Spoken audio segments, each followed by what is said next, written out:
Aimer, penyanyi asal Jepang yang rambutnya terurai, pakai kacamata, berwajah cantik, dan punya suara yang sangat khas, yaitu serak-serak basah husky-nya. Tapi tahukah kalian, ternyata suara serak-serak basah Aimer ini didapatkan karena dia dulu sempat mengalami masalah pada pita suaranya, sampai hampir membuatnya tidak bisa berbicara untuk beberapa bulan. Aimer yang sekarang sudah menjadi salah satu diva di industri musik Jepang, ternyata dulunya pun punya masalah yang cukup sulit untuk dia lewati. Dari yang awalnya musisi anonim, sampai memberanikan diri menampilkan figur wajahnya ke publik. Dari yang awalnya hampir kehilangan suaranya, hingga menjadi salah satu penyanyi yang memiliki suara yang sangat khas. Yap, baiklah para penanda, di episode kali ini kita akan membahas salah satu penyanyi yang selalu masuk di playlist gue nih. Salah satu penyanyi favorit gue juga tentunya. Oke, selamat datang di episode Aimer.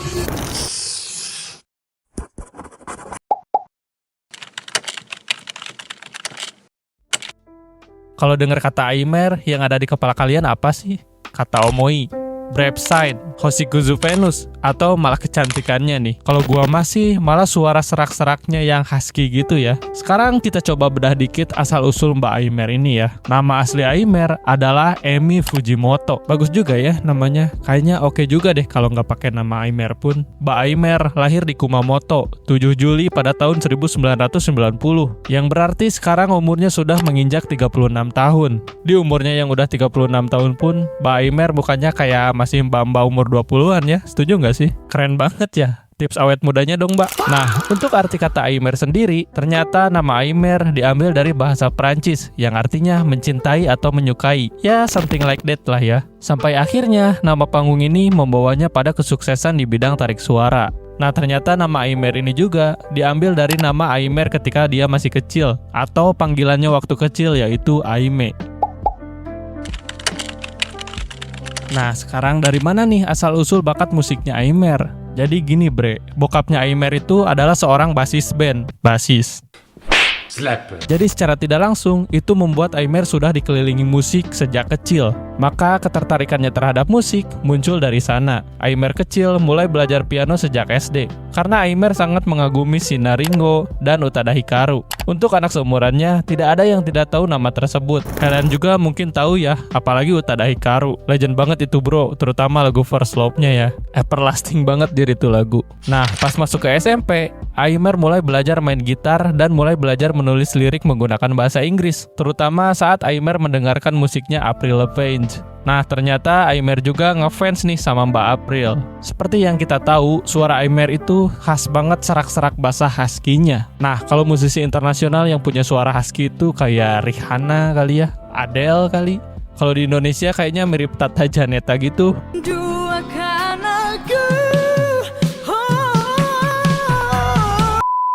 Ternyata usut punya usut, suara itu lahir dari sesuatu yang awalnya dianggap sebagai sebuah bencana untuk karir bernyanyi Aimer. Jadi pas Aimer berumur 15 tahun, atau pas sekitar masih SMP-an lah ya, dia mengalami masalah pada pita suaranya karena overuse atau terlalu sering digunakan dalam bernyanyi. Masalah ini cukup serius kala itu, sampai Aimer harus menjalankan terapi hening untuk perawatannya, alias puasa ngomong. Puasa ngomong gak tuh? Dari sumber yang gue dapat menyebutkan, kalau Aimer harus puasa ngomong ini bisa sampai berbulan-bulan, karena masalah pada pita suaranya itu sangat amat serius, dan bisa menyebabkan Aimer kehilangan suaranya secara permanen. Duh, kebayang gak sih masa-masa itu? Kalau salah satu hal yang Aimer sukai, yaitu bernyanyi, bisa hilang gitu aja. Tapi yang namanya jalan Tuhan, ya selalu ngasih kita yang terbaik ya. Tapi justru di balik masalah itu, setelah proses penyembuhannya, Aimer justru mendapatkan karakter suara khas husky-nya yang unik. Dan tentunya ini menjadi berkah buat Aimer ya. Dalam wawancaranya, Aimer mengatakan bahwa pada akhirnya kejadian tersebut membuat bernyanyi menjadi bagian yang semakin besar dalam hidupnya,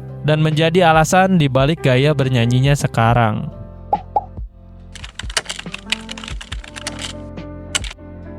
Titik penting dalam perjalanan karirnya bernyanyi datang pada tahun 2011. Aimer resmi melakukan debut Meyer melalui single Rokutosei no Yoru yang digunakan sebagai ending anime nomor 6. Lagu ini menjadi langkah pertama Aimer untuk memperkenalkan suara khasnya kepada penggemar yang lebih luas. Tapi ketika memulai debutnya, Aimer justru menyembunyikan profilnya. Atau ya bisa disebut jadi musisi anonim lah ya.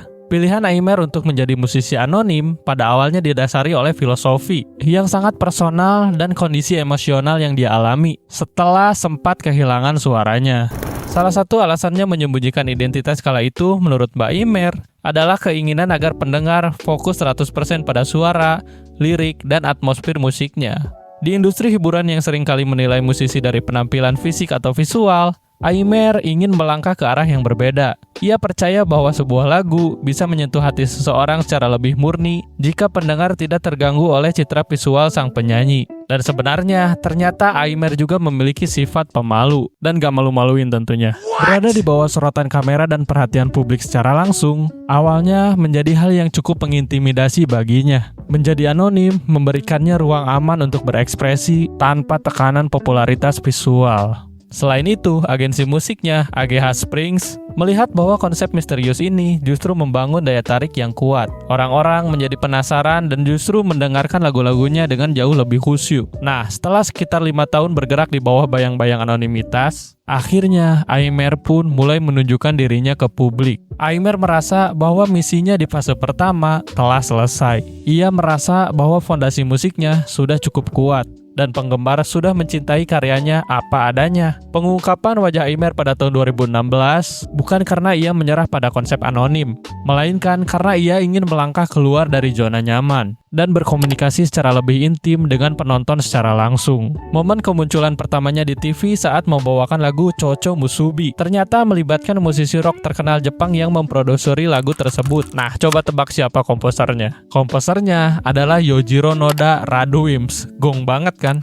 Nah, reaksi para fans nih yang waktu itu juga cukup menarik perhatian. Banyak para fans bilang, kenapa sih wajah seimut dan secantik ini tidak dari dulu aja ditampilkan? Bahkan sampai jadi trending topik di semua media sosial Jepang waktu itu. Jujur gue juga setuju sih dengan para fans lainnya di Jepang. Tapi ya sudahlah ya, Aimer sudah menjadi Aimer yang kita kenal sekarang. Dengan suaranya yang khas, rambut panjang, dan kacamatanya. Setelah membuka identitasnya ke publik, karir Aimer langsung melonjak dengan sangat pesat, terutama pada tahun 2016. Salah satu titik penting dalam perkembangannya tersebut adalah ketika Aimer mulai bekerja sama dengan musisi dan produser besar, termasuk Hiroyuki Sawano. Dalam wawancara, Aimer pernah menjelaskan bahwa setelah bekerja dengan Sawano, musiknya berkembang dari lagu-lagu yang cenderung lembut menuju lagu yang lebih kuat dan rock. Salah satu hasil kolaborasi yang terkenal adalah R.E.I.M. yang semakin memperkuat posisi Aimer sebagai penyanyi dengan kemampuan vokal yang tidak hanya cocok untuk lagu-lagu mellow, tetapi juga untuk musik yang megah dan emosional.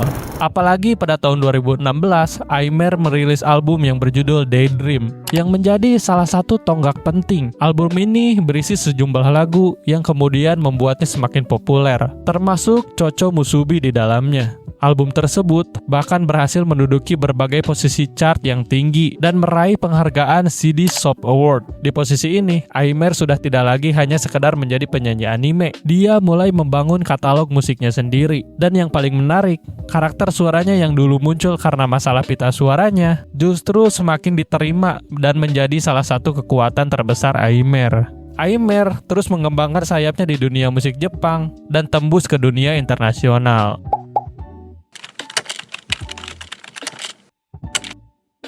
Ada satu bagian dari kisah Aimer yang menurut gue menarik untuk dibahas. Setelah mengalami masalah pada pita suaranya, apakah Aimer tidak ingin memperbaikinya dan mengembalikannya seperti dulu? Dalam wawancara, Aimer pernah menjelaskan bahwa kondisi pita suaranya masih memiliki masalah, dan jika kondisinya memburuk, hal itu bisa mengganggu kemampuannya untuk bernyanyi. Namun di sisi lain, jika kondisinya pulih sepenuhnya, karakter suaranya juga bisa berubah. Karena itulah dia memilih untuk tidak menjalani operasi pada saat itu dan mempertahankan kondisi yang dianggapnya berada pada titik seimbang. Jadi suara Aimer yang kita dengar sekarang bukan sekedar dibuat-buat dengan teknik vokal. Ada sejarah panjang di balik karakter tersebut. Tetapi tentu saja kita juga tidak boleh menyimpulkan kalau masalah pita suara ini adalah masalah yang bagus ya, atau sesuatu yang seharusnya dicari-cari gitu. Dalam kasus Aimer, justru yang terjadi adalah dia belajar beradaptasi dengan kondisi suaranya. Setelah semua yang dilalui Aimer, tahun 2021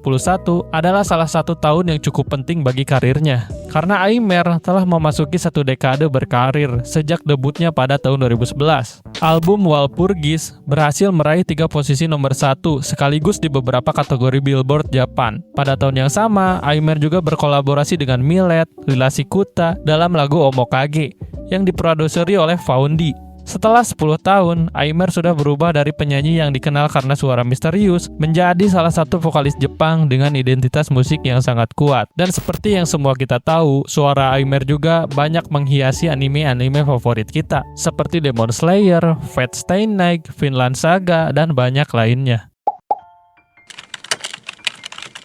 Tentunya setiap penyanyi punya kisah dan perjalanannya masing-masing. Tapi menurut gue, kisah Aimer ini menjadi salah satu yang paling unik, di mana dia mendapatkan karakter suaranya dari sebuah musibah yang melibatkan pita suaranya hingga akhirnya mendapatkan karakter suara serak-serak basah yang uniknya itu. Nah, entah kenapa dari banyaknya lagu populer Aimer, yang paling gue suka itu Kata Omoi sih. Wajib banget masuk playlistnya gue. Kayak gimana ya, lagunya tuh kayak enak banget didengerin daily, sambil kerja, sambil ngedit, atau sambil chill santai gitu. Apalagi liriknya tuh kayak yang polos banget, kayak ngomongin, gak masalah kok kalau kamu punya kerutan di wajah kamu, aku tetap menyukaimu. Anjay, ringan banget kan? Tapi gue suka. Kalau kalian lagu favoritnya apa nih? Coba komen ya. Kisah Aimer mengajarkan satu hal yang cukup menarik. Dalam industri musik, semua orang tentu ingin memiliki suara yang sempurna. Tetapi Aimer justru menemukan identitasnya dari suara yang berubah setelah sebuah masalah. Bukan berarti masalah pada pita suara adalah sesuatu yang harus dianggap positif. Sama sekali bukan. Tetapi Aimer menunjukkan bagaimana seorang musisi bisa beradaptasi dan menemukan cara untuk menjadikan karakter uniknya sebagai kekuatan. Dari seorang remaja berusia 15 tahun yang pernah kehilangan suara, kemudian menjadi penyanyi anonim dengan suara misterius, lalu akhirnya bisa menjadi salah satu diva di Jepang. Perjalanan Aimer bukan cerita tentang seseorang yang sudah sempurna sejak awal. Justru karena ada sesuatu yang berbeda pada dirinya, kita akhirnya bisa mengenali suaranya hanya dalam beberapa detik. Dan mungkin itulah alasan kenapa setelah bertahun-tahun berkarir, ketika suara Aimer terdengar dari sebuah lagu, kita langsung tahu, oh ini nih suara Aimer. Oke, segitu dulu konten kita kali ini tentang Aimer. Mohon maaf kalau ada info yang miss-miss dikit, boleh kalian koreksi di komen ya. Dan seperti biasa tidak lupa, gue open donasi ya buat kalian yang mau nyawer ke Saweria, boleh aja nyawer ke sini. Oke, segitu dulu, gue pamit. Jangan lupa subscribe.